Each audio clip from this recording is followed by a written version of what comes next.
For the first speaker on the stage today, I would like to invite Mr. Krishna Madappa. He's the President of Indian Science and Spirituality and Sustainability in New Mexico. He is a shaman and Ayurvedic specialist, essential oil expert, researcher, and a storyteller, and a great hugger. He sees people and he hugs them. He just hugs them. If this is not a big enough resume, he has traveled the globe conducting lecture, retreat, enriching and empowering the lives of all the people that he meets. My personal favorite, please welcome Krishna Madappa on the stage.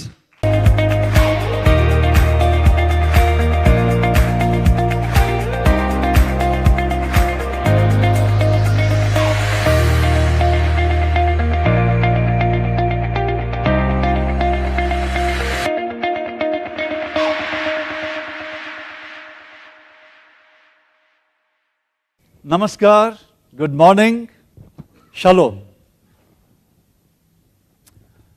For a moment, just close your eyes and see yourself totally as empty space, which is really what we are. A live, empty space. And then bring forth a seed, a bija, that has the luster of a diamond, and you plant that seed right in the lotus of the heart. And as this vibration permeates, see yourself seeding this little jewel in the center of your heart on a lotus pad, and filter this into your entire ecosystem.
I'll give you a quick synopsis. So what came out here is that the deep inspirations that have been conveyed to us by not only wisdom traditions, but also that which sears through the intrinsic ecosystem of each and every one of us, that's designed to bring in the harmonic of the universe, that what we call the unified field, prevails in us all.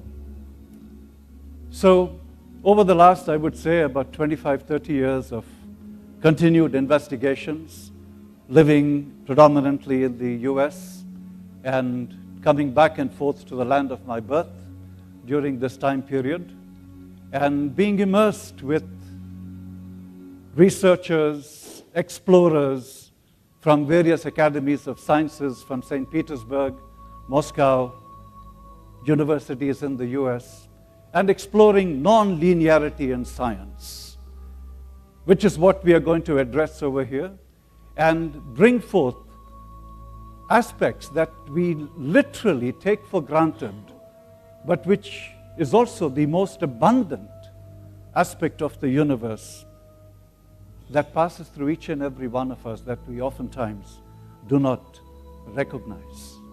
That which is very straightforward in front of us, we are almost oblivious to. So we do this, we explore it, but more important, as we know, as you see in the title, Clear Pathways.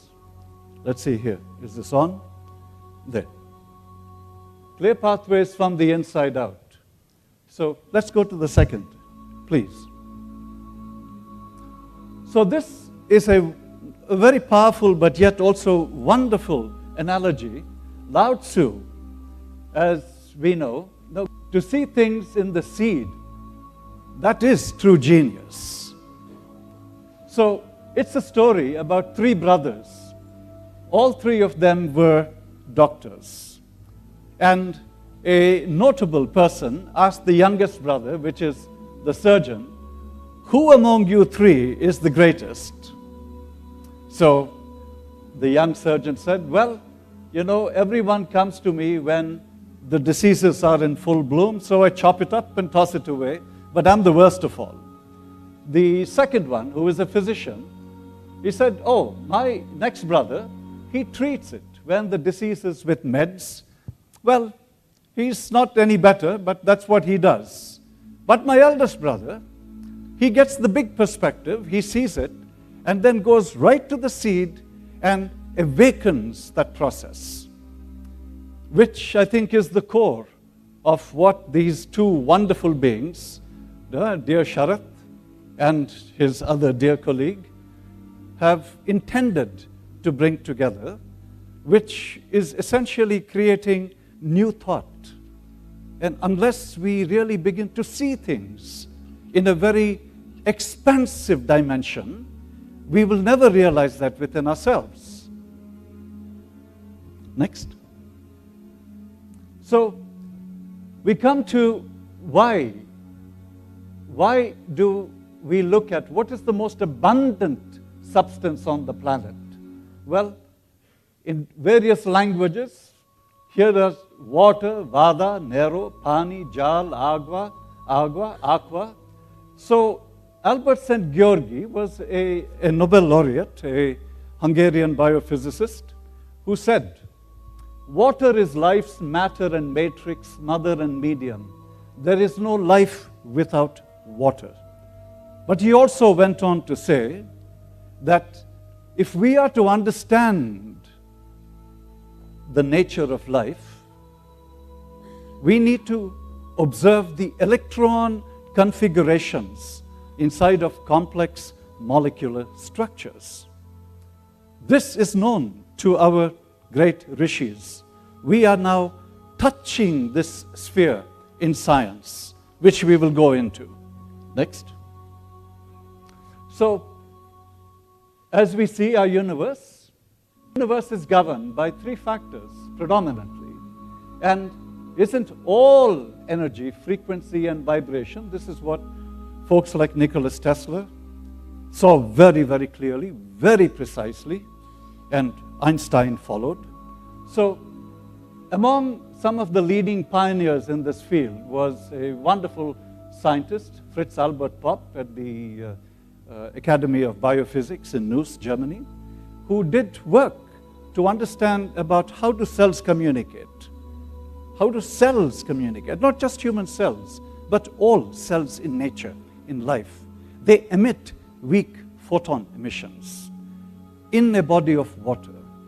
So that the research revealed, more biophotonic energy there is within water, the greater is its ability to enhance both health and healing. Now we are looking at water.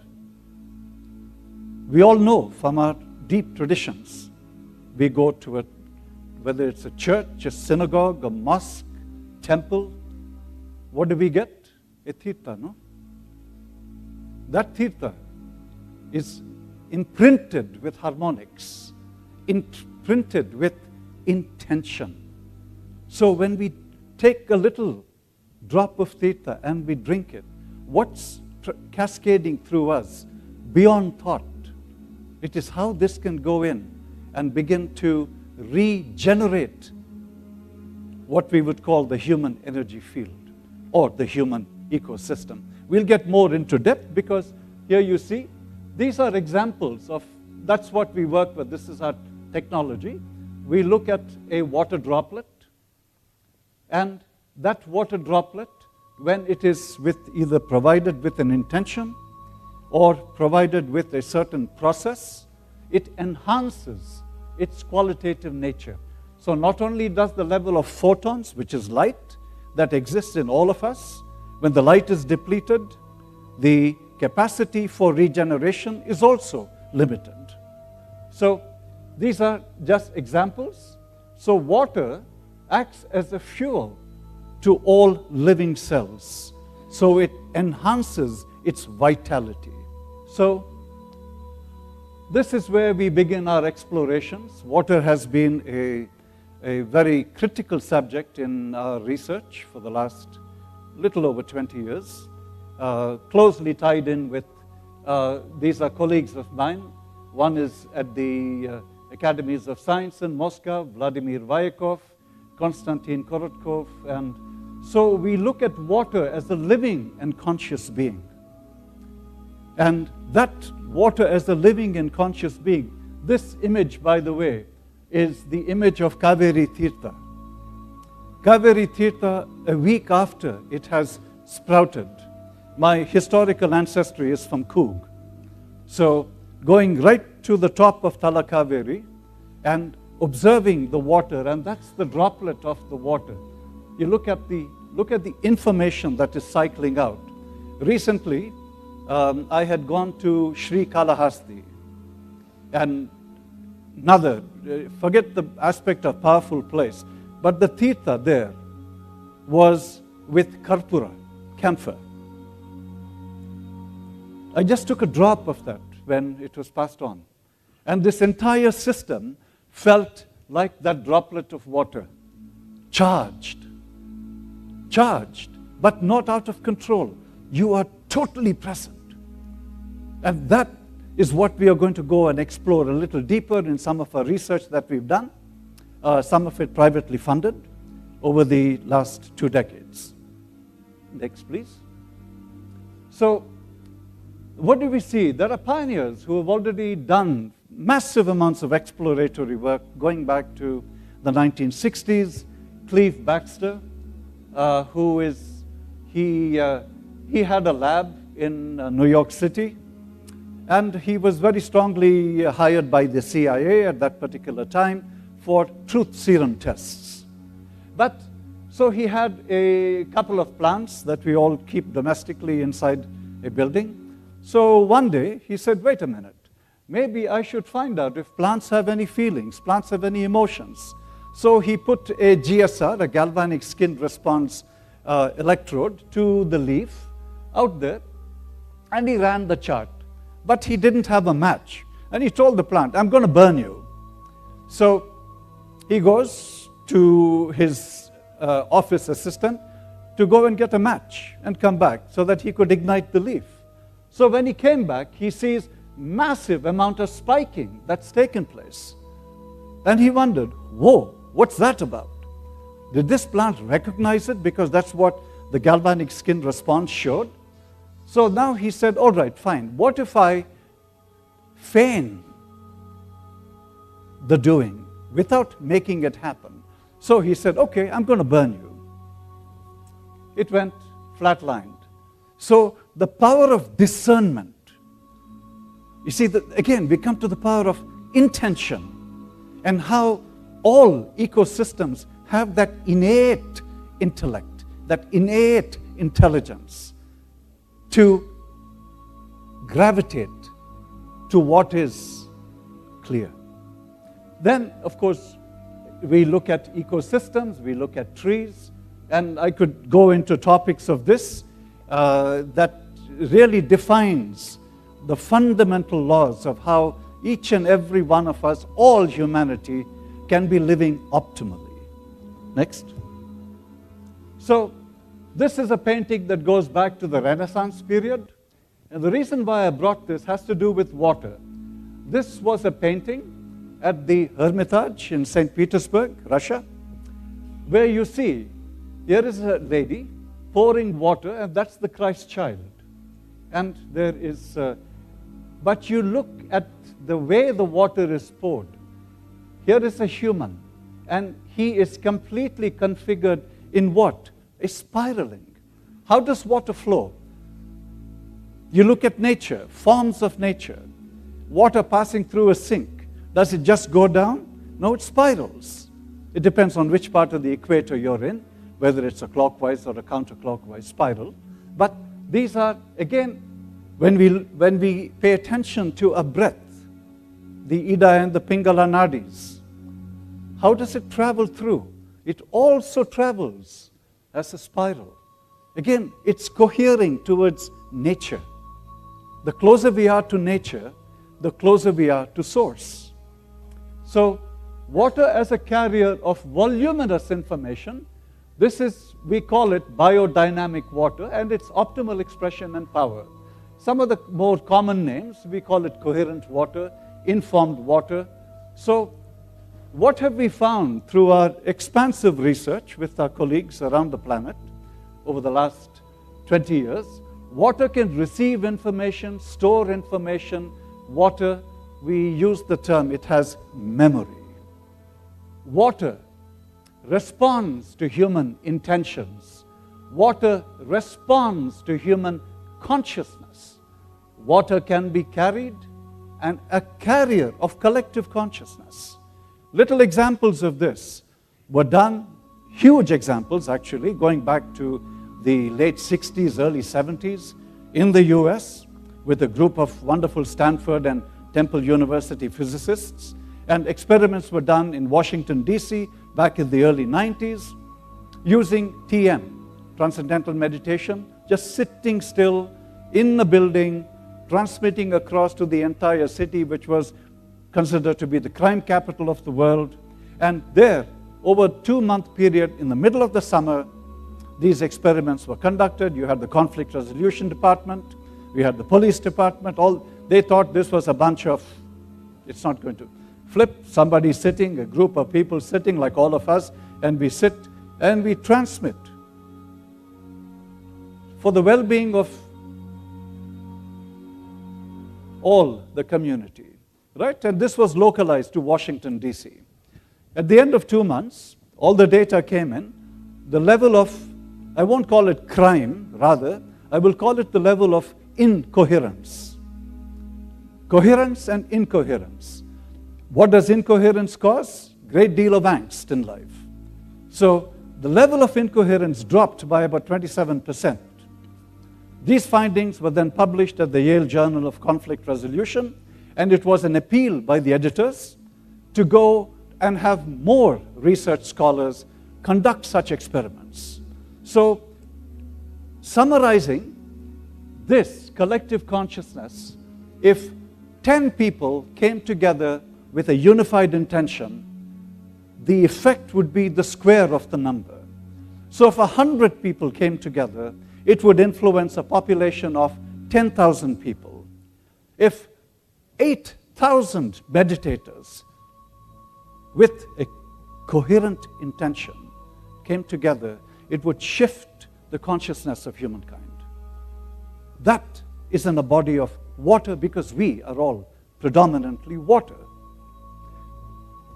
Then, water, going back, so water stores consciousness, and these are the cited examples of how we observe in nature, so that our sensitivity to this understanding, ultimately a sensitivity to our own ecosystems begin, you raise the bar, so you begin to thrive.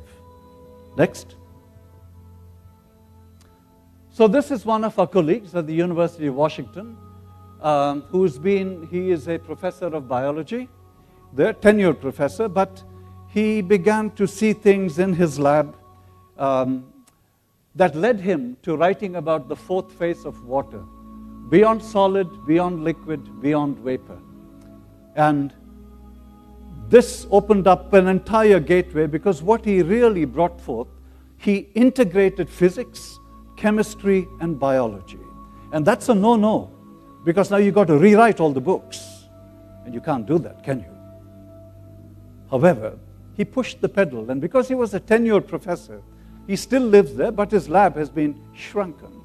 So we get together every year in Budapest for a conference. But here are some of the basic underlying principles that I'll carry forth. So let's take this as an entire body of water.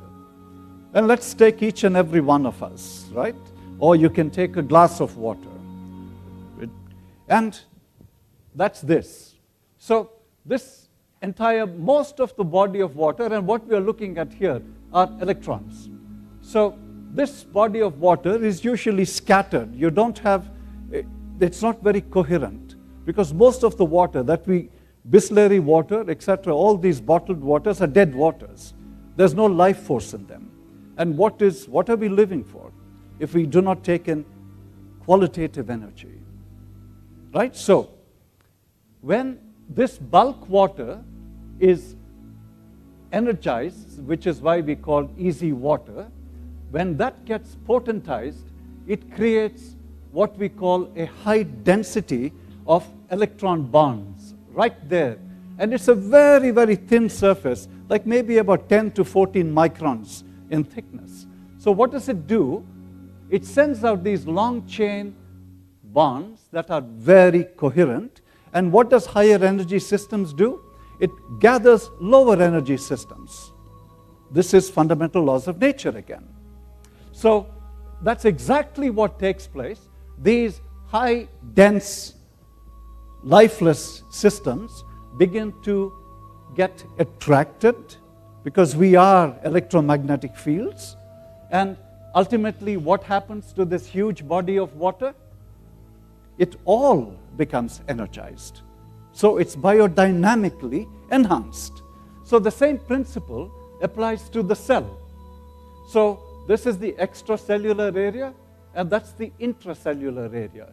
And you can see how it begins to permeate through a lipid barrier and goes into the cell, because now you end up with cell hydration.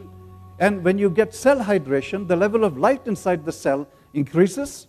So when the level of light in the cell increases, how can an incoherent system prevail outside of being aerobic and anaerobic, which I'm sure there will be speakers continuing to share such deep insights. Next.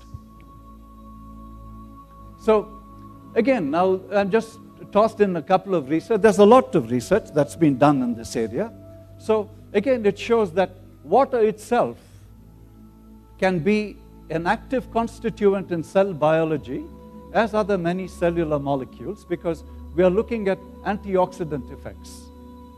Next. These were private studies that we did with veterans from the Iraq War back in the early 90s, who all had between stage 3 and stage 4 cancer. And this was in LA. I've taken out the names because it's a private study. But we gave them water to drink. Water, a very biodynamic water, because the person who was healed was a very prominent person in the US. And she drank the water, and all of a sudden everything is gone. She had skin cancer, had 30 days, and began to drink this water. And all of a sudden the medical community in Oklahoma, where she lived, said, we don't know what's going on. No, but it'll come back to you again. Forget it. So, but she became so committed to the aspect that she said, let's go ahead and get research done. So here we go. We talk about immune modulating effects in the prevention and treatment of skin cancer.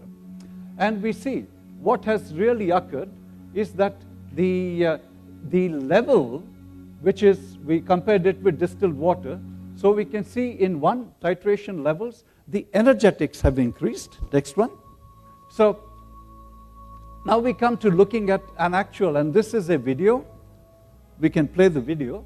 So we took a sample of blood. We drew a sample, and we are looking at the cells, and you see how literally glued they are to one another, right? Very glued. So they are not buoyant. The aspect of life is that there should be buoyancy, there should be movement. If there is stagnation, that's when we create the events and the occurrences, and we provide the ecosystem for them to manifest. So we had this person drink 12 ounces of a biodynamic water. Next slide. And so we took a drop after taking roughly 20 minutes later, and then that same droplet was on a petri dish. And 1 hour after that, you see the level of oxygen and this is oxygen. So the cells have become a little more buoyant. And 1 hour outside, 1 drop of blood still showing life. There's a video to this one, I think at the bottom. I don't know whether it's been activated, but if you can't, that's okay. Let's go to the next slide. So these are again further testings that we've done to show the effects of what occurs to the water. This particular one, this particular chart, we can see the level of interleukin increasing. This is the water that was used versus untreated water. And here we are looking at gamma interferon. Pfizer spends about $500 million to raise gamma interferon by 3%. And we were able to do that with water, this biodynamic water. Next, which is why the outcome of what happened in the study was close to 95% of everyone that was treated went into remission, just by water. What is the energy of water? Again, we are looking at water. I mean, that water that we are all drinking has, of course, it has some life, but it is not vital that can really bring life to propagate, because life is to flourish. I mean, that's the purpose of life. It's to flourish. So we need to align ourselves to that which can propagate life. So it creates a very conscious direction to what we do, how we do it. And here we see a water that's been potentized. And that's exactly what this ecosystem does. And when we add the most critical element to it, which is the power of intention, remarkable events occur. Next. So how does this water benefit life? These are some cited examples. This was a lady who had colorectal cancer, and we took her energy field before, took her energy field after. These were her energy centers or chakras, and these were the chakras about 21 minutes after she drank. This chart over here shows the various organ systems between left and right side, which is why you see those two differentiated colors. And these are all the arenas that had differentiations between the left side of the organs and the right side of the organs. And after having drunk the water, you can see there was a massive reduction. This is a very quick snapshot to show how the energy field, which is what we see there, increased. That's the baseline. That was after drinking the water. That's left elevation, front elevation, right elevation, and her energy centers. Next.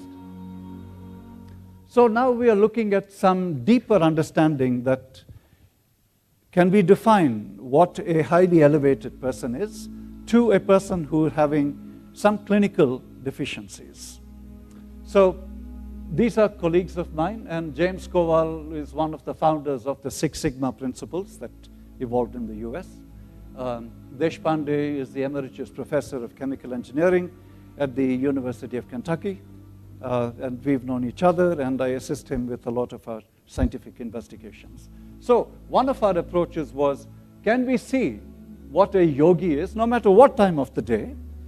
And we gather all this data from the 10 tips of the fingers. And here is a person with stomach cancer, and we can see the deficiency in the energy field. We can see the deficiency in the chakra field. And here is another one with prostate cancer. And so also you can see that's very straight, but there is deflection. So we are exploring all these areas with my colleagues from St. Petersburg. Next. So this is our device. So we look at a scientific device that assesses the index of wellness, developed over the last 25 years. And so that's the system which has now evolved, because we are now moving entirely into cloud domain. So it creates portability, it creates simplicity, and we've got the advancement because we've developed the algorithms that can understand non-linearity. Because can we see chakras? No, not with the visible eye. But are we able to quantify it? Are we able to see deeply into some of the great wisdom teachers, which is what I will share next? And again, when we look at who is the human, we are predominantly oxygen, carbon, hydrogen, and nitrogen. The actual elements are only like 3.5%. So what are we? Empty space, dynamic empty space. But we've got to energize it, don't we? True? I don't hear yes. True? It's got to get affirmative. Please, this is very interactive. It is essential that we seed these, not thoughts, but seed these intentions into us. Only then there can be real shifts that occur. This is what this was our Vedic education that was taught in Gurukuls. But our colonial ancestors have made sure that that DNA has been incised. Not anymore. We are bringing this forth because we are penetrated into the deepest understanding of what is the human, who is the human in an ecosystem of the universe, besides your environment. So, are we complex systems living in a dynamic world? Next. So, the aspects that we've put together through our data interpretation is looking at the meridian cycles. So we look at how energy flows and the pathways through our entire neurophysiology. We looked at, through Ayurvedic medicine, we looked at chakras. There were very dear colleagues of ours from Japan, from Germany, who've done extensive work and then deeper into our shastras. And then we look at the sympathetic, parasympathetic system. So that's how we blended these three formats together. Next. This transmission by dear Swami Vivekananda ji holds true in every aspect of what we live by. What is within us is perfection. What is without is imperfection. The outer world can attain perfection only when the inner world inspires, guides, molds, and shapes our outer world. That is where we come from. That is the essence of all teaching. I don't refer to the Vedas as being something of India. Veda is truth. Veda belongs to the whole universe. It is cosmic.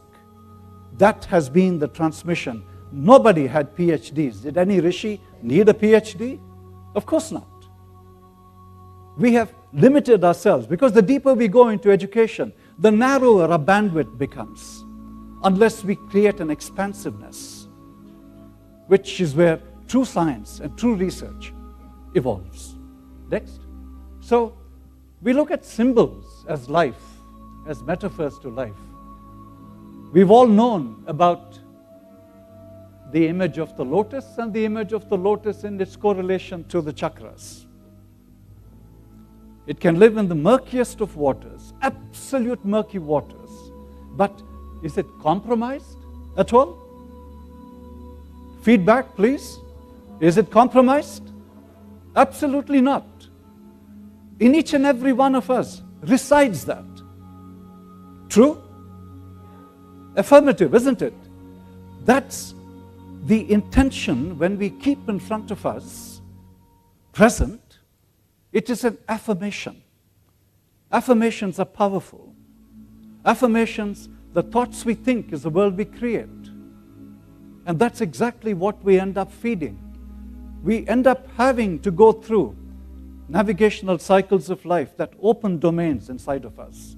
But we now have the capacity to redefine what has been a norm through knowledge and wisdom. Next. So these are some of our colleagues who've done exploratory work in this area. One is dear Gary Schwartz. He's a colleague of mine who is at the University of Arizona in Tucson. This book came out about 10 years ago, and then the healing energy experiments. And spontaneous evolution was another colleague of ours, Bruce Lipton, who did his work at Stanford to study human cell.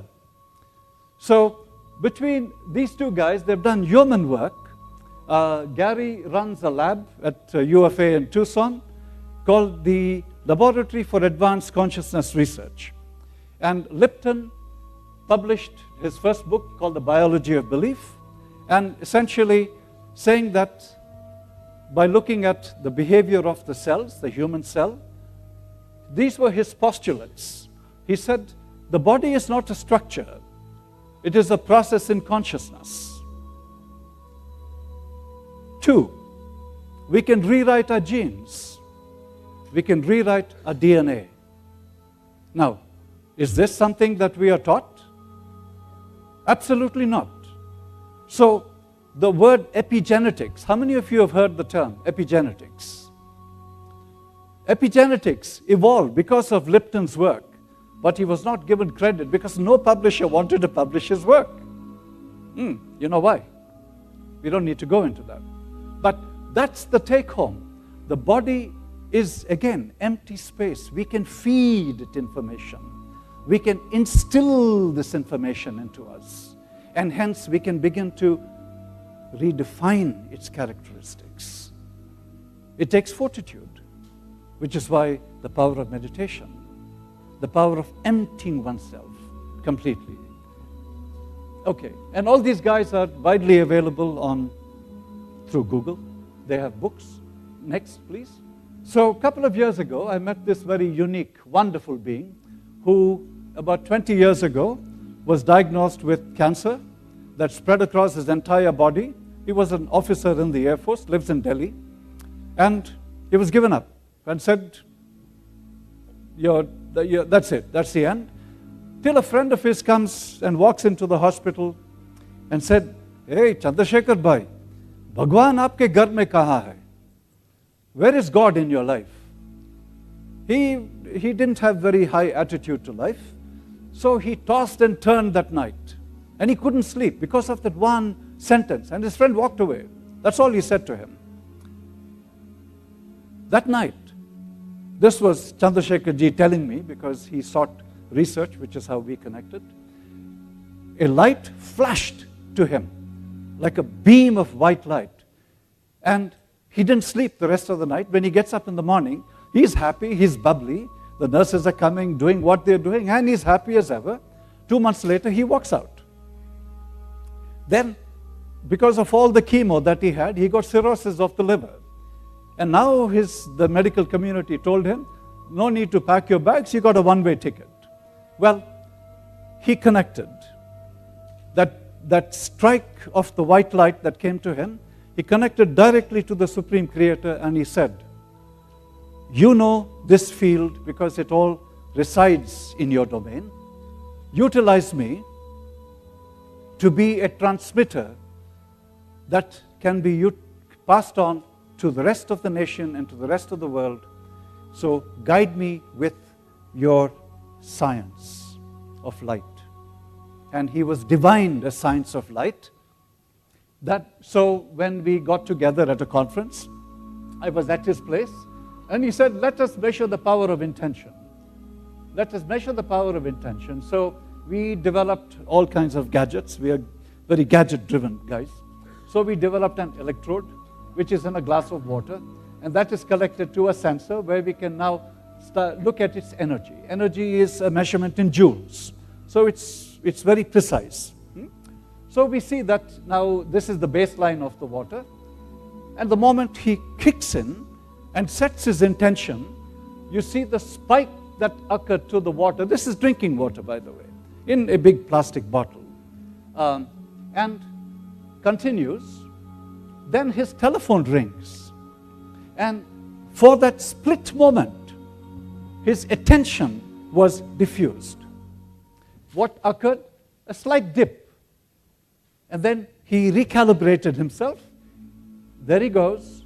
And that was the end of the study. But what took place at the end of the study, you see, that entire energy, that water was unable to hold the information. So it's like saying, I'm bringing the dead to life, but the moment I let go, it's gone. Important characteristic, because it has a lot to do with life, has a lot to do with attitude. It has a lot to do with the power of how we see ourselves. Next. So, psychoneurobics is what was divined to dear Chandrasekharji. So, it's the science of transferring spiritual energy into neurocells by connecting the mind to the Supreme Source. It is the best methodology to guide your mind in order to utilize mind power for creative work, to heal your body, and to keep body and mind healthy. A trident approach with muscular respiratory actions, sound vibrations, and visualization of different colors of light make neurobics highly effective to ensure a cure from various diseases. Next, I've been involved with dear Chandrasekharji now for a bunch of years, because there he is introducing psychoneurobics, talking about it. People with various levels of pathologies are getting healed, cured, going into remission. So to him, science became a very important factor, which is how we connected. And I've done lots of research, again, mostly intention-driven, because that is a massive trigger. But all power resides within us. All power. Are we in acknowledgement to that? That all power resides within us? Beautiful. And so, just to introduce, again, we are talking about science that is truly, when we look at us, we are beings of light. We are governed in light.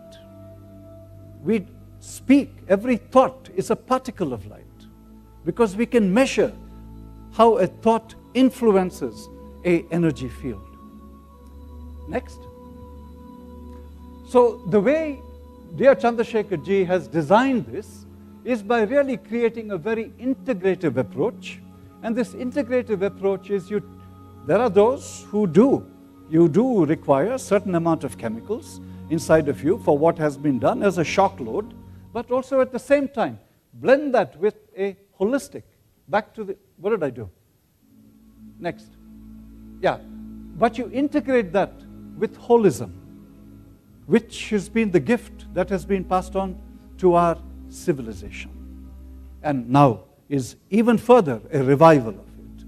Second, so you've got medications, you blend that with tapping into your inner resource. You look at the medical system and you blend that with our wisdom science.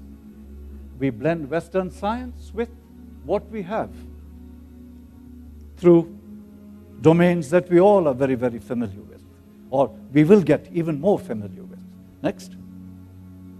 So this is a book that's available in Amazon India, Supreme Doctor.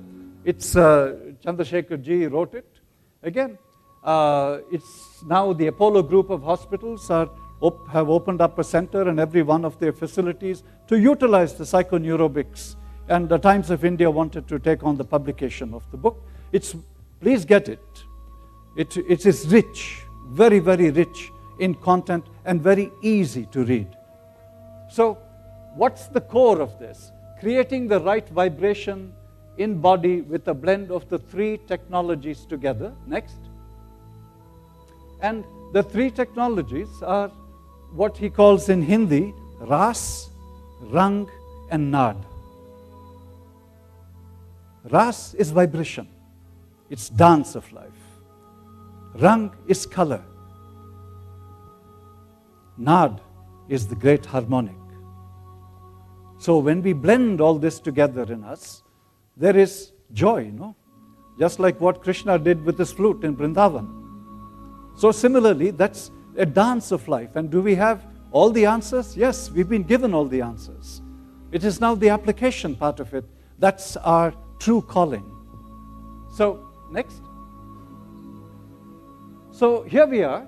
This is another wonderful being at the who was involved with the National Association of Complementary and Alternative Medicine of the National Institutes of Health, and now at the Samueli Foundation, who said that, again, I'm just going to take in some sound bites.